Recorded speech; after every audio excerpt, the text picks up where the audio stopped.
네, 에스라 아닌 느헤미야라는 이제 제목이고요. 뒤에 이제 제가 갖다 놨는데요. 강의 안은 아니고요. 나중에 읽어보실 수 있도록 제가 이 강의안 드렸고요. 뒷면에는 이제 이따 끝나고 부서별 토의하실 내용들이 적혀 있습니다. 그래서 지금 보시면 이거 읽느라고 안 들리실 거예요. 그러니까 요거 이제 읽지 마시고 이렇게 잘 이제 내려놓으시면 됩니다. 네, 굳이 적으실 거 없는 수준의 세미나니까 걱정 마십시오. 네. 네. 잠깐 포로 시대 잠깐 좀 이야기를 하면은요. 이제 그 기원전 605년에 이제 다니엘이 1차 포로로 잡혀가면서부터 이제 포로 시대 시작을 합니다. 그랬다가 538년에 스룹바벨 중심으로 1차로 이제 바벨론에서 이스라엘로 예루살렘으로 귀환을 합니다.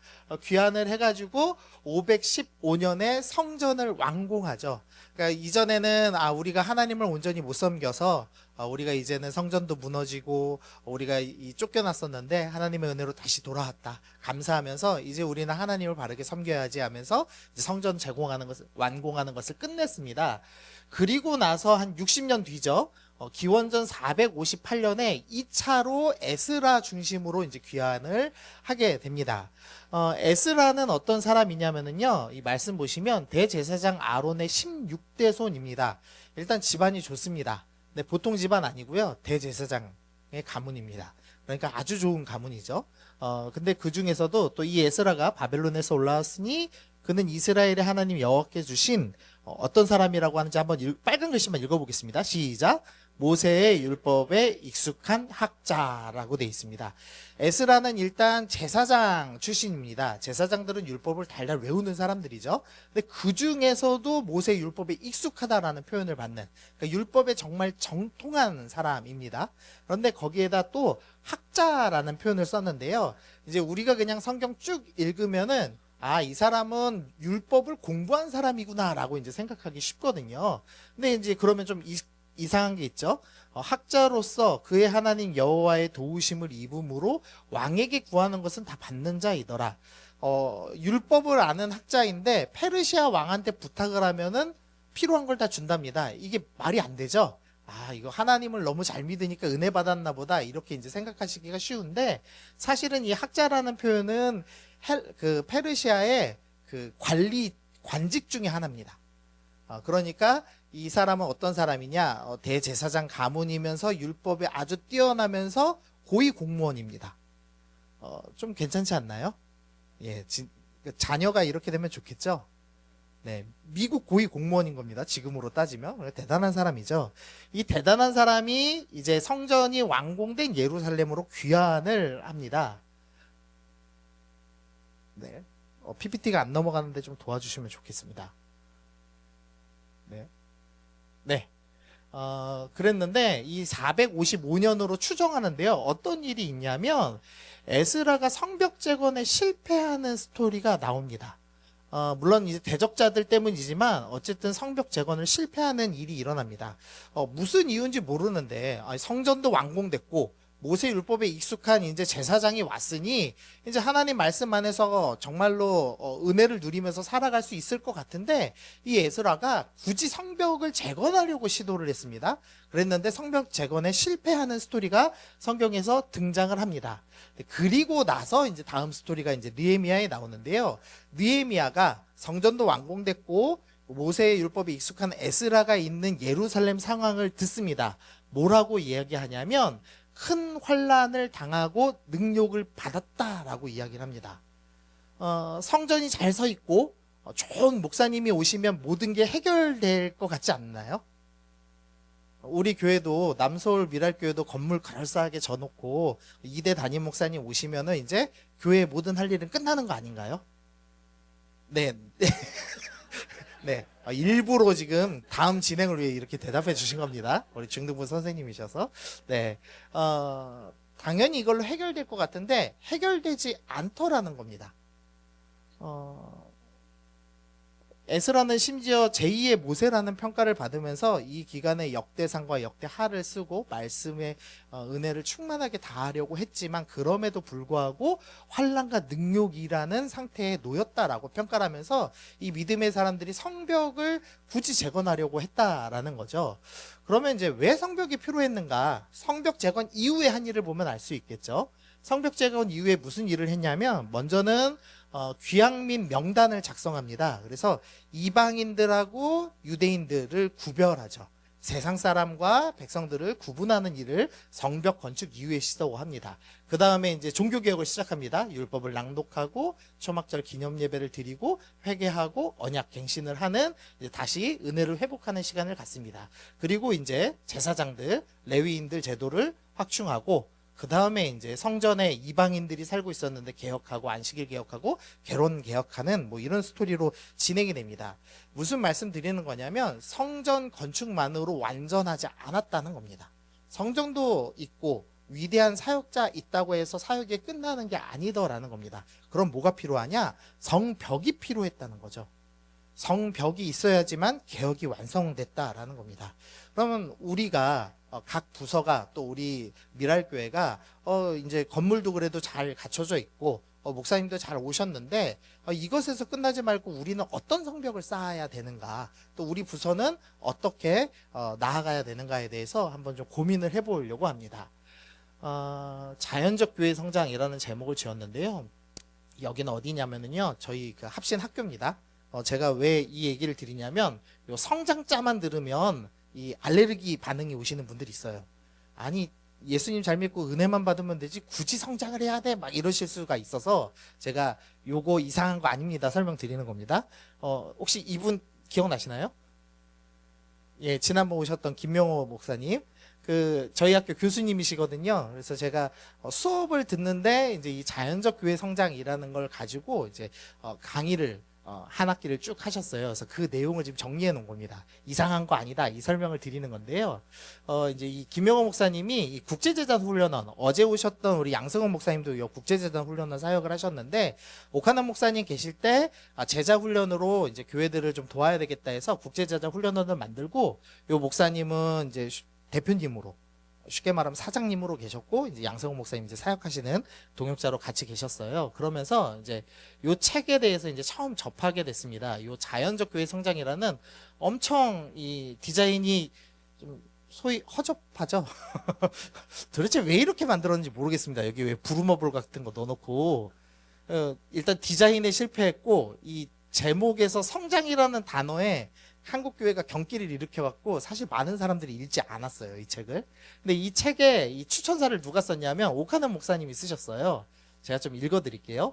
나는 기술적인 방법론에 비중을 두는 교회 성장 이론을 환영하지 않는다. 이 무슨 소리냐면 이 교회들 중에 숫자만 불리면 되지라고 생각하는 교회들이 있습니다. 근데 오카는 목사님이 나는 그거 싫어라고 얘기하는 겁니다. 그래서 시장 이론이나 고객 이론, 마케팅 하듯이 교회를 경영하는 것, 운영하는 것은 나는 원치 않는다라는 얘기를 하는 겁니다. 그러면서 솔직히 말하면 나는 이 자연적 교회 성장 책을 읽고 손에 들고 맞았어, 바로 이거다라고 하며 큰 소리를 치고 싶은 충동을 여러 번 느꼈다. 이 오카노 목사님이 왜 교회가 성장하는지 몰라가지고 되게 힘들어하셨어요. 그 아버지 오카눔이라는 책 보면은 교회가 5,000명 됐을 때 오카눔 목사님이 집에 와서 우시는 스토리가 나옵니다. 자기는 한 영혼을 놓고 사역을 하고 싶었는데 교회가 너무 커져서 나는 이제 영혼을 만나지 못해 하면서 막 우는 장면을 아들이 본 이제 스토리가 나오는데요. 이 오카노 목사님이 성장을 원하지 않았는데 교회가 엄청나게 성장을 했죠. 근데 왜 성장했지? 그리고 왜 세상 이 교회 여러 교회들이 얘기하는 성장 이론과 내가 생각하는 건 다르지라는 생각을 했는데 이 책을 읽고선 이래서 이제 우리 교회가 성장했고 내가 생각하는 게 맞았구나라는 이제 결론을 내린 겁니다. 그러면서 어느 정도로까지 평가하냐면 나는 이 책을 몇 번씩 읽고 있다. 할 수 있다면 이 책을 선전하는 판매원이 되어도 좋겠다는 생각이 든다. 얼마나 책이 좋으면은 오카노 목사님이 야 이거 나는 목회 때려치고 판매원만 해도 충분하겠다 할 정도로 이 책의 내용이 성경적이고 좋더라 라는 이제 얘기를 하는 겁니다. 우리 말씀 한번 읽어보겠습니다. 시작. 그런즉 심는 이나 물 주는 이는 아무것도 아니로되 오직 자라게 하시는 이는 하나님뿐이시라. 아멘. 이 교회 사역할 때 정말 희한한 거는요. 우리가 뭘 하지 않아도 어느샌가 성장하는 사람들이 있다는 거죠. 근데 우리가 엄청 노력을 많이 해도 성장하지 않는 아이들도 있잖아요. 맞죠? 자라게 하시는 이가 누구셔서 그렇죠? 하나님이셔서 그런 겁니다. 그래서 사실 우리 교사들이 해야 될 일은 어떻게 하면 아이들이 자라지를 지금 고민하는 게 아니고요. 하나님이 자라게 하실 건데 우리는 어떻게 물 줄 수 있지? 우리는 어떻게 토양을 바꿔서 이 식물이, 이 교회가, 우리 부서가 건강하게 자랄 수 있지? 그거를 고민하는 책이 이 책입니다. 아기는요, 똥기저귀 잘 갈아주고 밥 잘 먹이면 어떻게 되죠? 쑥쑥 큽니다. 맞죠? 건강한 아기는 환경만 만들어주면 건강하게 큽니다. 그래서 이 자연적 교회 성장이라는 책을 쓴 팀에서 420개가 아니고요. 420만 개의 조사를 하기 시작했습니다.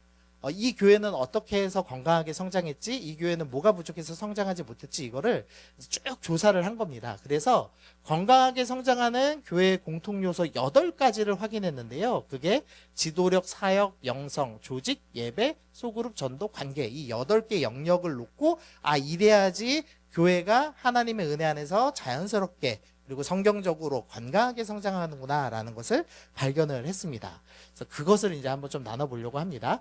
우리 말씀 읽어보겠습니다. 시작. 또 내가 많은 증인 앞에서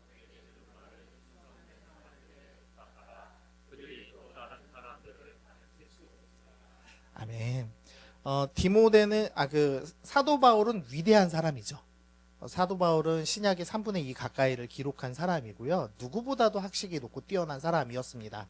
그랬는데 그 사도 바울이 다음 세대인 디모데에게 이제 사역을 넘겨주는 겁니다. 마음이 편했을까요? 안 편했을까요? 안 편했을까요? 네. 모세가 자기보다 연약한 여호수아에게 모든 걸 넘겨줬습니다. 편했을까요? 안 편했을까요? 예.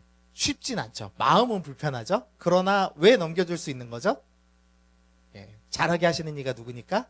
하나님이시니까 할 수 있는 거죠. 그래서 이 자연적 교회 성장이라는 책에서 사역자를 세우는 지도력이 뭘 의미하는지를 좀 말씀드리면은요. 먼저는 목표 지향적인 리더라고 반드시 성장하지 않는다라고 적었는데요. 이런 분들이 있습니다. 목사님이 카리스마 있으면 교회 클 거야 라고 생각하시는 분이 있습니다. 그래서 우리 교회가 성장하지 않는 이유는, 그리고 우리 부서가 지금 이 모양 이 꼴인 거는 다 그 전도사 때문이야 라고 생각하시고 있으면 안 됩니다. 회개하시는 거죠 지금? 분위기가 확 가라앉네요. 예.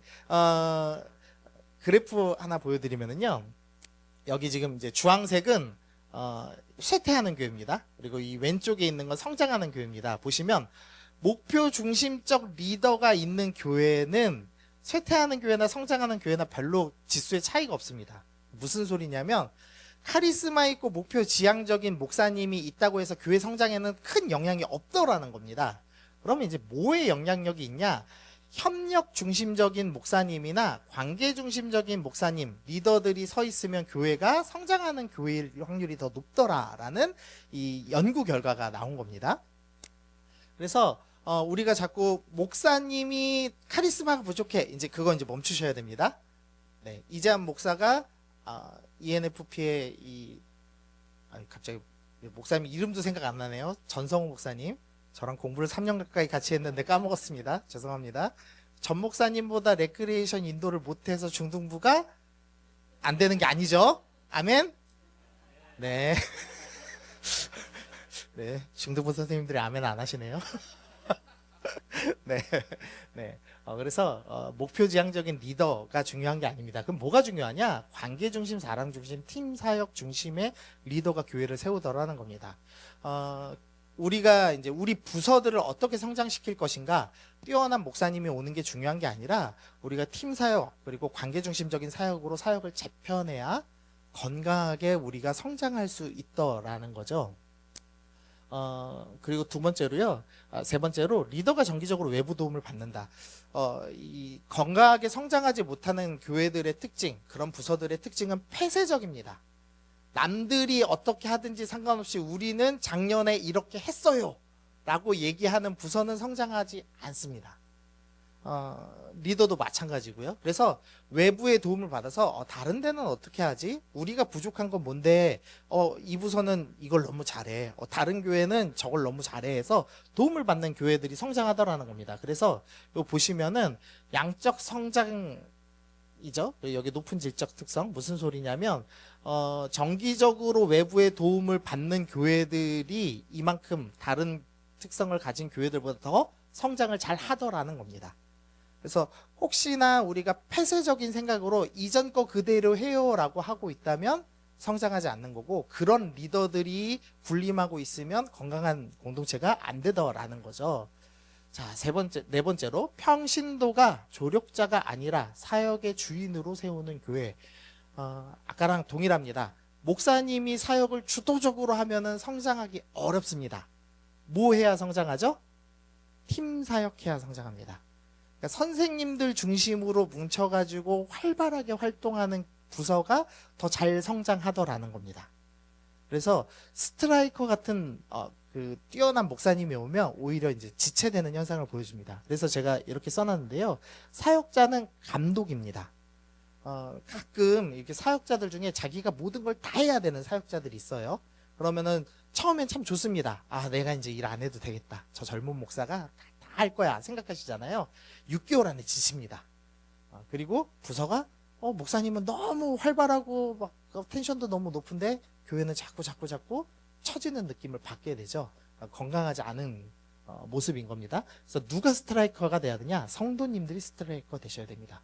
여러분들이 활발하게 뛰는 게 중요합니다. 아멘. 자, 제가 뛰겠습니다 하고 우리 옆 사람한테 자, 두 명에게 인사하겠습니다. 시작. 네. 네. 예. 예, 집사님은 회개하셔야 돼서 뛸 겨를이 없습니다. 예, 예, 재정이 중요합니다. 네. 그 다음에 그럼 리더는 뭐 해야 되냐? 아니, 우리가 뛰면 목사님 뭐 하실 거예요? 목사는요, 제자 훈련하고 권한 위임하고 재생산에 시간을 투자해야 됩니다. 선생님들이 반을 아이들 놓고 신방 다니시고 아이들 만나시고 상담하시고 씨름하고 있을 동안에 이제 목사님들, 우리 목회자들은 뭘 준비해야 되냐면 제자 훈련 준비하는 겁니다. 그래서 아이들 중에 리더를 길러내고 또 우리 청년들이나 다음 세대 중에 교사가 될 수 있는 좋은 자원들을 세울 수 있는 준비를 하는 것이 가장 이상적으로 교회가 잘 성장하는 모습이더라라는 것을 발견을 했습니다. 자, 우리 두 번째 은사중심적 사역인데요. 읽어보겠습니다. 시작. 각각 은사를 받은 대로 서로 봉사하라. 우리가 은사중심 사역이라고 얘기하면은 오해를 하나 합니다. 뭐냐면은 영적인 은사를 얘기하는 건가? 우리 교회가 성장하지 못하는, 내 부서가 성장하지 못하는 이유, 찬양 인도하는 은사가 부족해서 나 때문에 성장 못하나 봐. 우리 선생님들 특별히 저는 가르치는 은사가 없어요. 이런 얘기 참 많이 하시잖아요. 근데 그런 이야기 하는 거 아닙니다. 일단은 교회의 필요에 따라 부속품을 교체하는 식으로 사역을 유지하지 않아야 한다라고 되어 있습니다. 자꾸 기능과 상관없이요, 자리가 비면은 아무나 끌어다 놓는 부서들이 있어요. 반주자가 없는데 피아노 배운 지 한 달 만에 사람 막 세우는 교회들이 있어요. 성장할까요, 안 할까요? 안 합니다. 그런 교회는. 일을 위해서 사람을 쓰는 공동체는 성장하지 못하더라는 겁니다. 그럼 어떤 공동체가 성장하냐? 성장하는 교회는 성도들이 자신의 은사에 일치되는 사역에 참여한다. 그래서 여러분의 은사에 맞도록 반배정을 하는 필요가 좀 있습니다. 근데 이제 제가 가로를 달아놨는데요. 성도의 80%는 자기의 은사를 모릅니다. 그럼 꼭 이런 분이 있어요. 저는 은사가 없어서 교사를 하면 안 되겠네요. 이러시는데요. 가르쳐 보지 않고선 가르치는 은사가 있는지 없는지 알 수 있을까요? 없을까요? 네, 절대 없습니다. 찬양 인도를 안 해봤는데 찬양 인도의 은사가 있는지 없는지 알 수 있을까요? 없을까요? 없습니다. 그러니까 처음 하는 도전이 있을 때는 믿음으로 도전할 필요는 있겠죠. 그런데 이제 목회자는 또 특별히 이제 우리 부장 선생님들, 부감 선생님들은 이 선생님은 이런 은사가 있으니까 여기다 배치하면 일도 참 쉽게 하고 재밌게 하고 잘할 거야. 이런 걸 염두하시면서 배치할 좀 필요가 있다라는 거죠. 또 반대로 내가 은사가 있습니다. 그럼 어떻게 해야 되죠? 써야 합니다. 나는 새로운 사람 만나는 게 안 어렵습니다. 그럼 어떻게 해야 되죠? 전도하는 사역, 새 친구들 만나는 사역, 새 친구가 처음 왔을 때 가서 인사를 해줘야죠. 저는 이제 새 친구가 오면 이렇게 숨거든요. 오늘 모르셨겠지만 저는 뒤에 계속 숨어 있었습니다. 저는 ISTJ인데요. MBTI가 저는 집 밖에 안 나가요. 참고로 저희 집사람이 그 베트남에 이제 대학생들 이끌고 선교여행을 3주 갔습니다. 3주 동안에 교회를 가는 일을 제외하고 집 밖에 한 번도 안 나갔어요. 저의 행복했던 시간 중에 하나입니다. 참 싫어하시는데 여러분들이 이 얘기를 들으면 저는 여행 가는 걸 참 싫어합니다. 이 땅이 죄로 인해 썩으신 거 다 아시죠? 피 좋은 물이 썩어졌다라고 성경이 표현하거든요. 근데 왜 죄로 썩은 데를 굳이 우리가 봐야 되느냐? 천국을 가면 영원히 하나님 만드신 그 완성된 하나님 나라를 볼 수 있잖아요. 그래서 저는 굳이 썩은 것을 안 보기 위해서 여행을 잘 안 갑니다. 저희 집사람이 제일 싫어하는 얘기인데, 네, 그만큼 이제 제가 뭔 얘기하다가 놓쳤습니다. 어쨌든 이 서로의 은사가 다르죠. 그래서 자기 은사에 맞춰서 대신에 저는 사무실에다가 앉혀놓고 컴퓨터 하라고 그러면 이제 신나게 할 수 있어요. 주보 바뀐 거 아시죠? 네. 목사님이 보시더니 너 해봐라 주보 했더니 괜찮죠? 네, 홈페이지 만들고 있습니다 지금. 네, 그것도 할 겁니다. 그러니까 각자 은사에 맞춰서 배분하는 게 좀 필요하다라는 거죠. 그래야지 에너지를 많이 안 들이면서 즐겁게 사역할 수 있더라는 겁니다. 그리고 사실 이제 사역자들 같은 경우는 은사를 발휘할 수 있도록 사역을 위해서 준비시키는, 은사를 발현할 수 있도록 도와주는 훈련을 좀 준비할 필요가 있더라라는 겁니다. 자, 그래서 보시면은 우리 교회 봉사자들은 그들의 사역을 위해 훈련을 받는다. 그래서 사역에 필요한 훈련을 갖춘 교회들이 성장하고요. 그리고 은사에 일치하도록 사역을 시키는 교회가 성장하더라는 거죠. 자, 세 번째입니다. 말씀 읽어보겠습니다. 시작. 그러므로 형제들아, 내가 하나님의 모든 자비하심으로 너희를 권하노니 너희 몸을 하나님이 기뻐하시는 거룩한 산 제물로 드리라. 이는 너희가 드릴 영적 예배니라. 세 번째는 열정적인 영성입니다. 오해 제거하면은요, 은사주의나 기도 양이 많은 교회를 의미하진 않습니다. 그러니까 막 불러 하고 뭐 방언 많이 하는 교회가 열정적인 교회다라고 표현하는 것 아닙니다. 기도 많이 하는 거 중요하지 않고요. 기도는 시간이 아니라 질이 사실은 더 중요하죠. 그러면 뭐가 열정적인 영성이냐? 균형이 좀 잡혀 있어야 됩니다. 그래서 신체적, 감성적, 지식적, 지정을 하는 표현을 쓰죠. 우리의 영성이 이 세 가지 분야에서 다 발휘돼야 됩니다. 어느 교회는 주주장창 책만 읽는 교회가 있습니다. 그러면은 지식적으로는 성장할 수 있지만 섬김에서 막 떨어지죠. 어떤 교회는 신체적으로 섬기고 막 봉사하는데 너무 특화되어 있습니다. 그런데 성경도 모르고 감정적으로 주님께 열정적으로 예배드리지도 않습니다. 그러면 또 성장하지 않죠.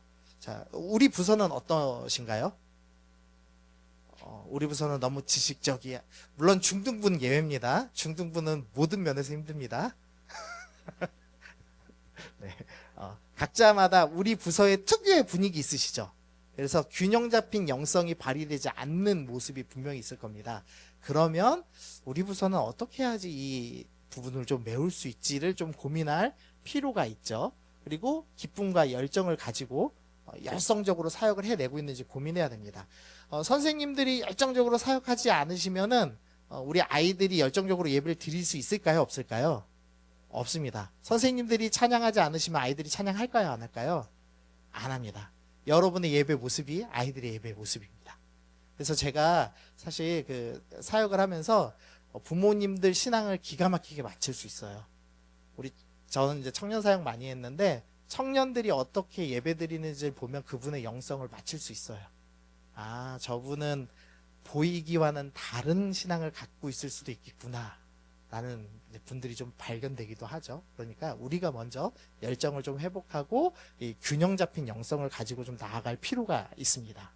그래서 여기는 이제 요것만 하나 넣어놨는데요. 이제 기도하는 시간이 나에게 은혜로운 시간이다. 그러니까 우리의 예배가 열정적이다라고 하는 교회는 성장하고 있더라라는 걸 보여주는 그래프가 나와 있습니다. 자, 그 다음 말씀 읽어보겠습니다. 시작. 그에게서 온몸이 각 마디를 통하여 도움을 받음으로 연결되고 결합되어 각 지체의 분량대로 역사하여 그 몸을 자라게 하며 사랑 안에서 스스로 채우느니라. 그래서 각 마디마디에 맞는 조직들을 좀 세워야 됩니다. 전통에 얽매이지 않고 필요에 따른 조직화를 하는 교회가 성장합니다. 예전에 우리는 뭐 찬양팀이 있어야 돼요, 무슨 팀이 있어야 돼요, 무슨 팀이 있어야 돼요, 우리는 매번 이렇게 했어요 라고 주장하면은 성장하지 않더라는 거죠. 지금 상황에 맞는, 필요에 맞는 새로운 조직들을 구성하고 나아가야 된다라는 겁니다. 자, 여기 보시면요, 전통주의. 나는 우리 교회가 전통에 얽매여 있다고 생각한다. 성장하지 않는 교회의 50% 이상이 이런 말을 하고 있습니다. 생각보다 심각한 거죠. 자, 그 다음에 성장하는 교회. 우리 교회에는 사역 각 분야의 부서장이 있어라는 교회, 성장하는 교회의 85%가 각 교회에 알맞게 부서장이 다 배치되어 있고 조직이 제대로 되어 있다는 겁니다. 그러니까 만약에 우리 부서가 모든 일을 다 부장 선생님이나 부감 선생님이 다 하고 있는 부서가 있다. 그러면 우리는 성장하기 어려운 부서인 겁니다. 그렇다고 이 얘기 들었다고 부장 선생님이 그럼 저는 오늘부터 사임하겠습니다 이러시면 안 되는 겁니다. 사임이 목적이 아니고 은사에 맞춰서 그럼 내 일을 어떻게 배분해야 되지라고 결정하셔야 되고, 또 선생님들은 내가 은사가 있는데 우리 부장 선생님한테 다 맡겼네, 나는 어떻게 부장 선생님 일을 내가 갖다 도울 수 있지, 이런 고민을 하셔야 된다는 거죠. 아멘? 네, 감사합니다. 앞에 좀 더 보면은요, 맡은 사람이 없이 둘이 뭉실하게 하고 있다면 건강한 조직이 아니다. 그래서 성장하는 교회는 조직이 있고 부서장이 있다. 그래서 저희 교회가 지금 조직화 하려고 지금 계속 교회 전체로도 애쓰고 있습니다. 그래서 우리 부서도 좀 그랬으면 좋겠습니다. 자, 다음 말씀 읽어보겠습니다. 시작.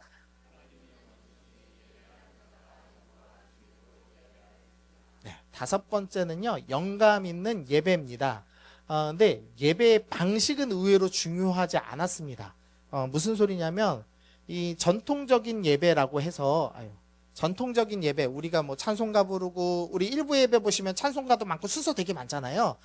우리는 예배가 너무 고리타분해서 성장하지 못할 거야 라고 생각하실 수도 있는데, 전통적인 예배를 드리던 열린 예배를 드리던 성장에는 큰 차이가 의외로 없었다는 겁니다. 그럼 뭐냐? 예배에 은혜가 있냐가 중요하다는 겁니다. 그러니까 우리 각 부서에도 마찬가지입니다. 우리가 뭐 사도신경을 앞에 하든 뒤에 하든 예전의 전통을 지키든 안 지키든 그거 중요한 건 아니고요. 예배 순서가 중요한 게 아니라 예배 때 은혜를 느끼게 해주고 있냐는 거죠. 하나님을 만나는 기쁨을 누리는 시간으로 만들어주고 있는가. 그렇지 않으면 우리는 성장하지 않는 부서가 되고 우리 교회는 성장하지 않는 교회가 되더라는 겁니다. 그래서 여기만 보시면 우리 교회 예배는 영감이 넘친다. 성장하는 교회의 80%가 우리 교회의 예배는 은혜가 있어요 라고 답을 하더라는 겁니다. 각 부서의 예배가 지금 은혜가 있으신가요? 네, 믿음으로 말고 현실적으로. 어디가 이렇게 네, 한번 나중에 돌아보겠습니다. 네, 감사합니다. 네, 성장하고 있는 부서가 됐으면 좋겠습니다. 자, 그 다음은 전인적 소그룹인데요. 말씀 읽어보겠습니다. 시작. 서로 돌아봐.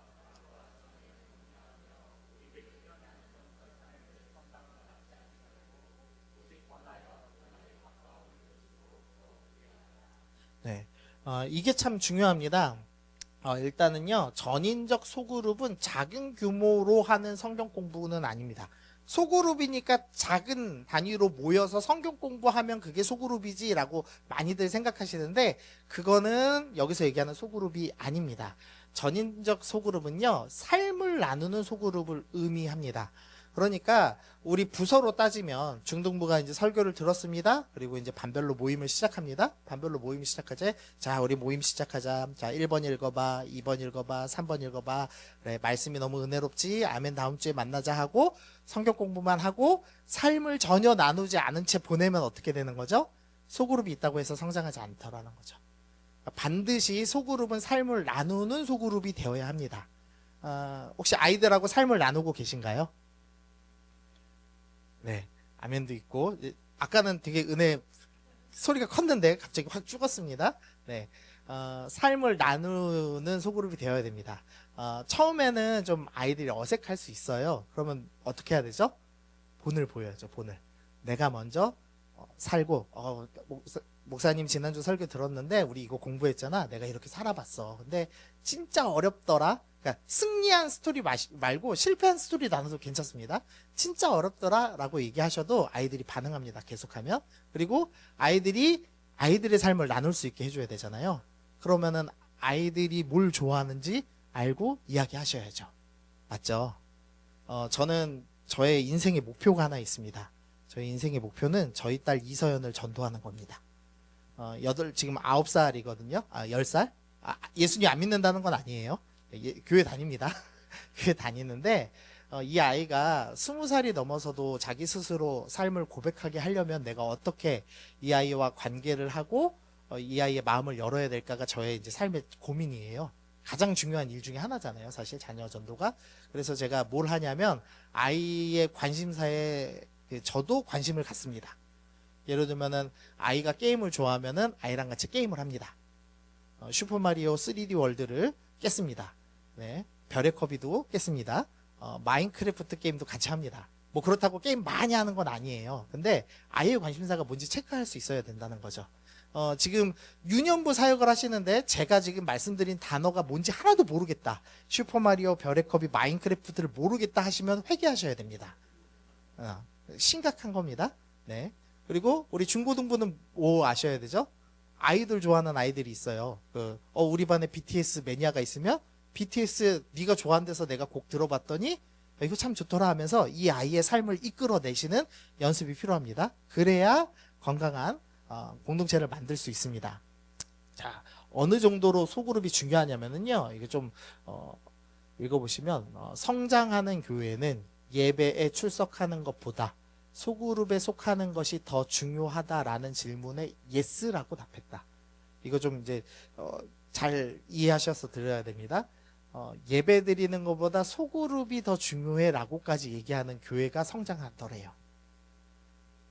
그렇다고 예배 안 중요하다는 거 아닙니다. 소그룹이 그만큼 중요합니다. 소그룹이 건강해져야 성장합니다. 여기 구역장님들 분명히 계실 건데요. 구역에서 3나눔이 돼야 그 사람이 하나님을 만날 확률이 높아집니다. 그래서 소그룹이 중요합니다. 그래서 이제 소그룹이 일정으로 성장하면 또 나눠서 번식하며 크는 소그룹이 돼야 됩니다. 자, 그래서 성장하는 교회는 개인의 문제를 터놓고 얘기할 수 있는 소그룹이 있는 교회가 성장하더라. 그리고 소그룹을 또한 나누는 교회가 성장하더라라는 이런 연구 결과가 나왔습니다. 그래서 네. 자, 그 다음 말씀 읽어보겠습니다. 시작. 이로써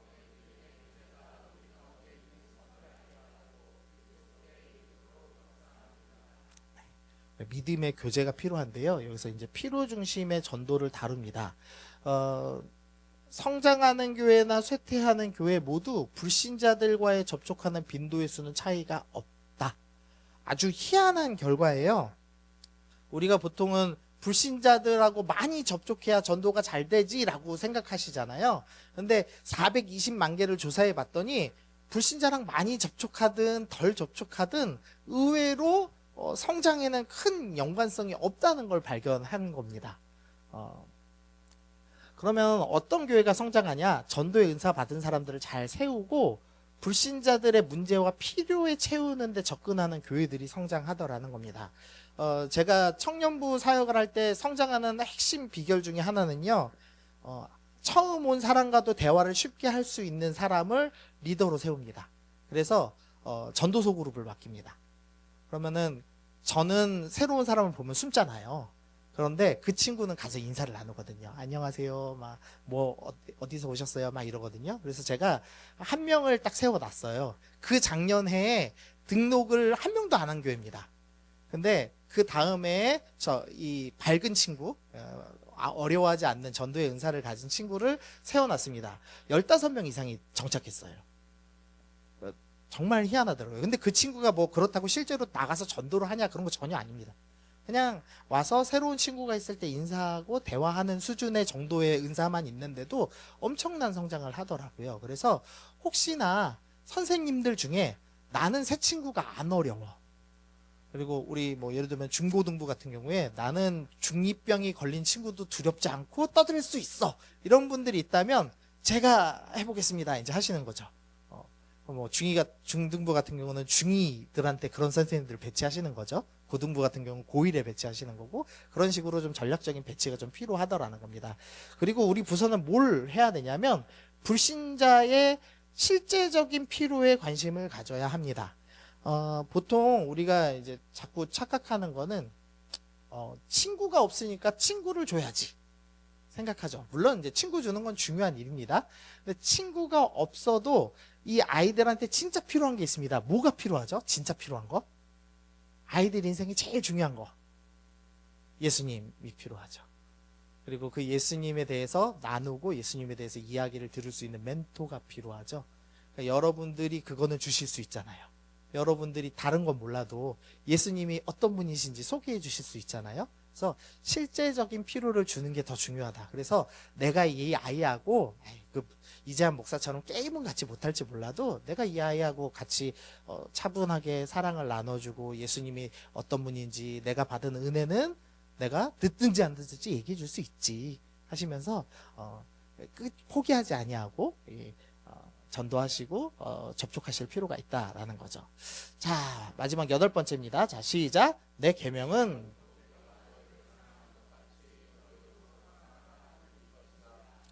사람이 천국을 위하여 자기 목숨을 버리면 이보다 더 큰 사랑이 없나니. 네, 그래서 마지막 8번째는 사랑의 관계입니다. 성장하는 교회는 정기적으로 사랑 표현이 지속되는 교회입니다. 그래서 관계하는 게 필요합니다. 교제하는 게 필요합니다. 목사님이 지금 계속 애쓰시는 게 좀 느껴지시나요? 사실 저희 담임 목사님도 제가 볼 땐 숫기는 별로 없으신 분이거든요. 근데 그 예배 전에 꼭 그 어색하게 막 인사하라고 하시는 그 오글거리는 멘트가 있잖아요. 근데 그게 왜 하냐? 그게 필요해서 하는 겁니다. 그게 너무 중요한 거니까 사실은. 그래서 사랑 표현을 계속 하실 필요가 있습니다. 아이들한테 사랑 표현하기가 쉽지 않죠. 그러나 하셔야 됩니다. 집에서 자녀들한테 사랑 표현하는 거 쉽지 않죠. 특별히 아빠들 쉽지 않으실 건데 하셔야 됩니다. 안아주시기도 하고 용돈을 주셔서 표현하셔도 되고 어쨌든 사랑 표현이 좀 필요한 거죠. 그래서 웃음이 넘치는 교회 생활은 질적 양적 성장에 중요한 연관이 있더라. 그래서 성장하는 교회의 68%가 우리 교회는 웃음이 넘친다고 답합니다. 그리고 지난 2달 동안 식사나 차대접을 위해 교회 성도를 몇 번 초대했습니까? 라고 질문했을 때 성장하는 교회는 1년에 17번 이상 우리는 초대했습니다. 평균 17번 이상 사람들하고 교제 나누고 개인적인 시간을 보냅니다. 라고 답을 했다는 겁니다. 우리로 따진다면 우리 부서가 성장하려면 내가 반 아이들하고 1년에 17번 이상은 접촉해서 같이 간식도 사 먹고 뭐 하는 시간이 좀 있어야 된다는 거죠. 근데 그게 참 쉽지 않죠. 쉽지 않지만 해야 된다라는 겁니다. 자, 그래서요, 우리가요, 이 8가지의 지금 이제 영역에 대해서 좀 짧게 좀 살펴봤는데요. 어떤 질적 특성도 무시되면 안 된다라고 되어 있는데요. 무슨 소리냐면, 만약에 어떤 부서가 은사 중심적으로 사역 배분 다 했습니다. 그리고 열정적이고 기능적인 조직도 갖추고 예배의 은혜도 있고 전 삶 나누는 소그룹도 만들고 피로 중심의 전도도 잘하고 사랑 경력도 잘 유지합니다. 그런데 만약에 첫 번째 지도력이었죠. 나누고 제자 훈련할 수 있게 준비하는 사람을 세우는 지도력이 안 갖춰져 있다면 어떻게 되냐? 이 교회는 여기까지밖에 성장 못하는 겁니다. 이 물통에서요, 이 이가 빠졌어요. 그러면 물은 어디까지밖에 못 차죠? 여기까지밖에 못 찹니다. 그래서 우리가 이 8가지 중에서 7가지를 다 잘하더라도 한계가 너무 낮으면 그 부서는 건강하게 성장하지 못하더라라는 거죠. 그래서 오늘 이따 끝나고 부서별 토의하실 때요. 여기 보시면은 8가지 질적 요소 가운데 최소치 요소라고 생각되는 건 무엇이냐 질문이 있습니다. 그래서 우리 부서에 더 우리가 좀 힘써야 될 영역이 뭐지를 고민해 보셔야 됩니다. 그런데 꼭 이런 거 이제 드리면은요. 우리는 이래서 안 돼. 자꾸 이러시거든요. 그러시면 안 돼요. 네. 이거 그러라고 드리는 건 아닙니다. 자, 그 다음에 그 뒷장 끝에 살짝 넘겨서 보시면은요. 여기 글이 하나 있습니다. 교회에 새 신자가 오지 않는 8가지 이유가 돼 있습니다. 이거 왜 드린 거냐면 우리 교회는 이래서 안 돼, 우리 부서는 이래서 안 돼라고 하던 거 아니고요. 우리 지금 무슨 일을 먼저 해야 되지? 라고 할 때 8가지 특성이 있지만 좀 두리뭉실할 수 있잖아요. 그러면은 여기 있는 거 먼저 해보시라는 거예요. 1번, 교회 웹사이트가 너무 지루하고 쓸모없으면 업데이트가 늦는다. 뭐, 예를 들면 소식이 바로 잘 전달되지 않는다. 그러면 그런 건 개선할 수 있잖아요. 우리가 일적인 거니까. 그래서 이 8가지도 좀 읽어보시면서 우리 부서가 다음 성장을 위해서 무엇을 해야 되지를 고민하실 필요가 있다라는 겁니다. 자, 마지막입니다. 우리의 싸움은 이라는 제목을 좀 붙여봤는데요. 미래학자, 이 한국교회 미래지도라는 책이 있습니다. 이 미래학자이면서 목사님이신 분이 이 책을 기록하면서 한국교회는 앞으로 3가지 위기가 올 거랍니다. 그리고 3가지 위기인데요. 뭐 다 설명드릴 필요는 없고 경제적으로 위기가 올 거랍니다. 왜냐면은 예수님 잘 믿는 세대가 이제 물러나죠. 은퇴하시면은 이제 경제적으로 교회가 어려움이 올 거다라고 이제 이야기를 합니다. 감사하게도 저희 교회는 물질적인 준비를 그래도 잘 하고 있는 편인 교회인 것 같습니다. 근데 이제 2번째가 문제인데요. 2050년에 총 인구가 600에서 800만 감소합니다. 그런데 그때가 되면 한국 교회는 300만 명이 된다고 합니다. 한 800만 명 좀 밑으로 우리가 보는데 300만이나 줍니다. 500만 명 이상 줍니다. 그리고 교육부서는 10%인 30만 명밖에 안 될 거라고 생각을 하고 있습니다. 그러니까 그만큼 다음 세대의 위기가 교회의 위기인 겁니다. 그래서 우리 선생님들이 얼만큼 힘을 쓰느냐가 사실은 우리 교회를 살리는 거고 한국 교회를 살리는 일이더라는 겁니다. 그리고 이제 다문화를 다뤄야 되는데 요거 넘어가겠습니다. 자, 그래서 여기서 끝나면 안 되니까 은혜를 좀 드리면은요. 느헤미야가 아까 이제 다시 앞에 거 말씀 생각해 보겠습니다. 성전도 다시 재건했고 그 다음에 에스라라는 위대한 이 율법학자가 돌아왔습니다. 그럼에도 불구하고 느헤미야가 예루살렘을 봤더니 환난을 당하고 능욕을 받은 상태였습니다. 그래서 뭘 하냐면 성벽을 세우기로 결정한 겁니다. 그래서 제가 오늘 8가지의 성벽을 세우자라는 말씀을 드린 겁니다. 그런데 느헤미야가 어떻게 성벽을 세웠냐? 먼저는 내가 이 말을 듣고 앉아서 울고 수일 동안 슬퍼하며 하늘의 하나님 앞에 금식하며 뭐 했죠? 기도했습니다. 느헤미야가 제일 처음 한 일, 우리 부서가 너무 지금 어려운 상황입니다 라고 할 때 제일 처음 기도하기 시작했습니다. 그래서 우리 선생님들이 기도하시기 시작해야 됩니다. 2번째로 뭐라고 했냐면요, 페르시아 왕에게 찾아갑니다. 그래가지고 종이 왕의 목전에 은혜를 얻어 싸우면 나를 유대 땅 나의 조상들의 묘실이 있는 성읍으로 보내어 그 성을 건축하게 하여 주옵소서. 우리의 지금 8가지 성벽 중에 우리 부서에 무너진 성벽이 내가 발견했습니다. 그럼 어떻게 하는 거죠? 내가 가겠습니다. 부장 선생님을 보내줘서 아닙니다. 누가 하는 거죠? 내가 하는 겁니다. 나를 보내소서라고 결단하셔야 됩니다. 우리 반주 좀 준비해 주세요. 자, 마지막입니다. 자, 여기 이제 본의만 제가 표시해놨죠. 이제 느헤미야가 예루살렘에 왔습니다. 사흘 동안 이제 잘 쉬었고요.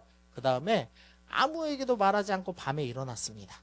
그래가지고 그 밤에 골짜기 문에 나가서 용정으로부터 분문에 이르는 동안에 성벽을 쭉 살펴봤습니다. 그래서 어디가 무너졌는지를 살펴보고 이제 사역을 시작하는 장면들이 나오고 있습니다. 우리가 이제부터 지금 이 표를 드린 이유는요, 관찰하시기 시작하라는 겁니다. 내 부서는 지금 어디가 무너졌지? 어디를 보수해야 되지를 관찰하시는 거. 기도하시고 제가 하겠습니다 결정하시고 우리 부서를 관찰하십시오. 그리고 나서 주님, 제가 이 영역이 무너진 걸 발견했는데 어떻게 해야 되죠? 기도하시는 겁니다. 그래서 내가 할 수 있는 건 내가 하면 되고요. 내가 할 수 없는 일이 있어요. 그럼 어떻게 하면 되죠?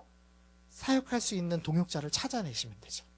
그래서 함께 하는 겁니다. 그거 이도저도 다 안 된다 그러면은 일단은 내가 다른 건 몰라도 커피나 차를 17번은 해야 된다고 써 있었잖아요. 선생님들 불러다가 내가 차는 마실 수 있지, 우리 애 떡볶이는 사줄 수 있지 부터 시작하시라는 거죠. 그렇게 하면서 하나님이 우리에게 사명으로 주신 우리 아이들을 은혜 가운데 세워나가는 우리 선생님들 되셨으면 좋겠습니다.